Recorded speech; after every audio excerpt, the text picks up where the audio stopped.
അസ്സലാമു അലൈക്കും വറഹ്മത്തുള്ളാഹി തആല വബറകാതുഹു. സുഹൃത്തുക്കളെ, എന്നെ ഫോളോ ചെയ്യുന്ന, എന്നെ സബ്സ്ക്രൈബ് ചെയ്യുന്ന, എൻ്റെ ഫാമിലിയെ പോലെ ഞാൻ കരുതുന്ന നിങ്ങൾക്ക് ഇന്ന് ഞാൻ തരുന്ന ചലഞ്ച് ഒരു 10 കലിമത്ത് തൗഹീദ്, ലാ ഇലാഹ ഇല്ലല്ലാഹ്.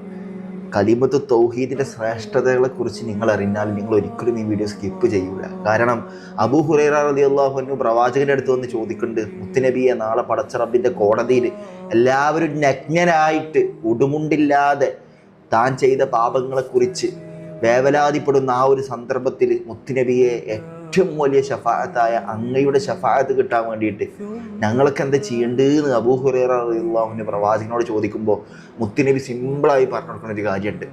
ഒരാൾ ഖാലിസൻ മിൻ ഖൽബിഹി, മനസ്സറിഞ്ഞുകൊണ്ട് കലിമത്ത് തൗഹീദ് ലാ ഇലാഹ ഇല്ലല്ലാഹ് എന്ന് മനസ്സറിഞ്ഞുകൊണ്ട് ഒരാൾ ചെയ്താൽ ആ വ്യക്തിക്ക് നാളെ എൻ്റെ ഷഫാഅത്ത് കിട്ടുമെന്ന് തീർച്ചയായിട്ടും പ്രവാചകൻ തങ്ങൾ അബൂ ഹുറൈറ റളിയല്ലാഹു അൻഹു